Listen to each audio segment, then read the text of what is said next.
சொன்னது இதுதாங்க. அந்த அக்கிரமக்காரங்களை பழி வாங்காம நான் விட மாட்டேன். அவ்வளவு அக்கிரமக்காரங்களா அவனுங்க. நீ ரொம்ப கலப்பா இருக்க, முதல்ல போய் சாப்பிடு. எனக்கு பசியே இல்லைங்க. என்ன பசி இல்லையா? பசி இருக்கணும்பா.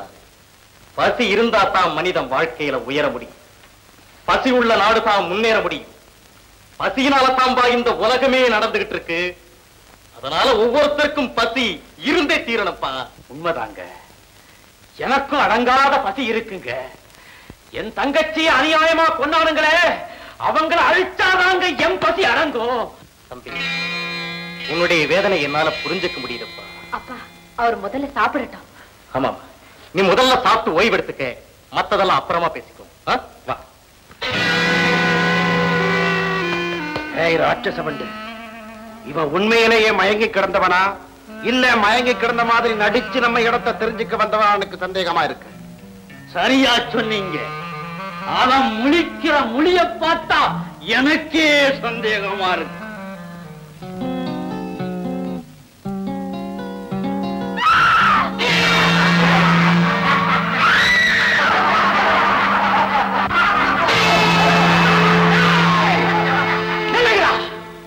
நீங்கெல்லாம் மனுஷங்க தானா?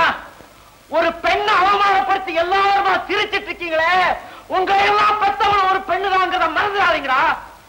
இனிமே யாராவது அந்த பெண்ணை தொட்டீங்க, என்னடா செய்வ?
என்னுடைய வலதுகையே மடக்கிட்டேன். அதுக்காக இல்லை என்னுடைய பாராட்டு, உன்னுடைய நேர்மைக்காகத்தான். இந்த பொண்ணை யார் தூக்கிட்டு வந்தது?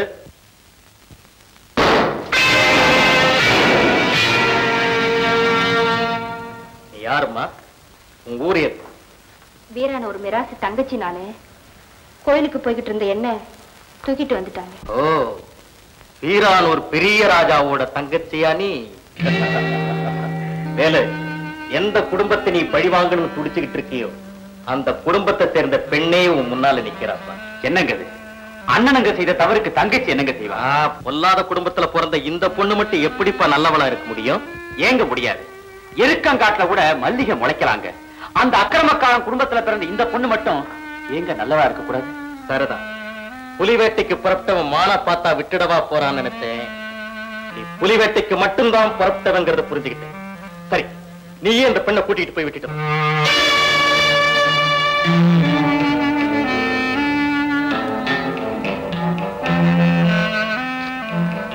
தலைவரே, புதுசா வந்தவனை அனுப்பி வைக்கிறீங்களேன்னு கேட்க வரியா? அவன் எப்படிப்பட்டவன் புரிஞ்சுக்கிறதுக்காகத்தான் அனுப்பி வைக்கிறேன். வேலு மட்டும் என்னை காப்பாத்தலனா என்னோட மானமும் நம்ம குடும்பத்தோட கௌரவம் போயிருக்கோம். அவன் மனிதாபிமானம் உள்ளவன், ரொம்ப நல்லவனா. தங்கச்சே, யாரம்மா நல்லவன் சொல்ற? வேறு நல்லவனோ கெட்டவனோ, ஆனா அவன் நம்ம குடும்பத்து மானத்தை காப்பாத்தனவன். புலி சிரிச்சதுன்னு சொல்றியம்மா? அவன் உன்னை காப்பாத்தினது நம்ம குடும்பத்து மேல உள்ள பயத்தினால. 1000 இருந்தாலும் அவன் நம்ம அண்ணனை கொன்னவன். ஆமா அண்ணே, அண்ணனை கொன்னவன்னு நாம சொல்றோம், தங்கச்சியை கொன்னவன்னு அவன் சொல்றான். இப்படியே போய்கிட்டு இருந்தா இதுக்கு முடிவுதான் என்ன? பாதிக்கப்பட்ட ஒவ்வொருத்தரும் பழி வாங்கணும்னு நினைச்சா உலகத்துல யாருமே நிம்மதியா வாழ முடியாது. பகையால வெல்ல முடியாதுன்னு அன்பாலதான் வெல்ல முடியும். கடம்ப காட்டுக்குள்ள வேலை பார்த்து பிடிச்சிருங்க. அவன் என்ன பாடுபடுத்திருக்கிறான் பாருங்க முதலாளி. ஏண்டா உன்னை அடிச்சானா இல்ல உட்கார வச்சு கோடு போட்டானா? அவன் போகும்போது என்ன சொல்ல தெரியுங்களா? ஏய், உங்க 2 முதலாளி ஒரு தலையை வெட்டி காளி கோயில் சூரத்துல சொல்லுகிற என் பேரு வேலை இல்ல அப்படின்னு சொன்னானுங்க முதலாளி. அப்படியா சொன்னா? எவ்வளவு பட சரவான சாலை அவனை விடக்கூடாது. ஊர் காட்ட சுத்தி நம்ம ஆளுகளை நிறுத்தி அவனுக்கு எப்படியாவது பிடிச்சே தரணும். டேய் தம்பி, அவனை பிடிக்கிறதுதான் எனக்கு முதல் வேலையை.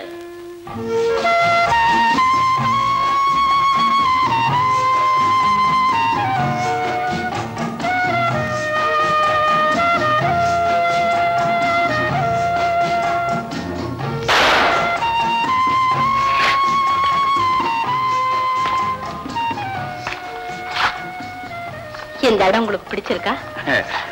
பிடிச்சிருக்குங்க. எனக்கு கூட உங்களை ரொம்ப பிடிச்சிருக்கு. ஆமா, அந்த பொண்ணை கூட்டிட்டு போய் பத்திரமா சேர்த்துட்டீங்களா? ஓ, சேர்த்துட்டீங்க. பெண்கள்னா ரொம்ப இறக்கப்படுவது போல இருக்கு. அப்படி இல்லைங்க, ஆபத்துன்னா யாரா இருந்தாலும் இறக்கப்படுவேன். நல்ல குணம்தான். எங்க அப்பா கிட்ட பேசுனதை விட இப்ப ரொம்ப அமைதியா பேசுறீங்களே. உங்க அப்பா சொன்ன ஆறுதல் வார்த்தையில என் ஆவேசம் கொஞ்சம் அடங்கி இருக்குங்க. வந்து நான் கொஞ்சம் ஓய்வு எடுத்துக்கிட்டுங்களா? ஓ, தாராளமா.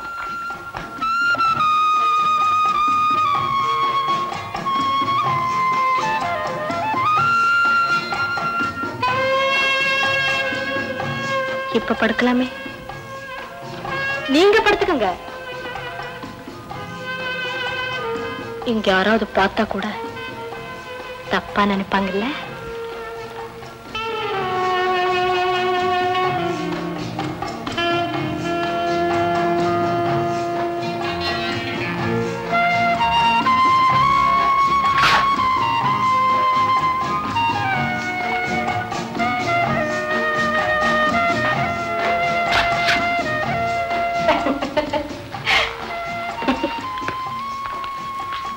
உங்ககிட்ட நல்ல தைரியம் இருக்கு, நல்ல குணம் இருக்கு, நல்ல அழகு ஏன் கெடுக்குறீங்க? இதை எடுத்துருங்களேன்.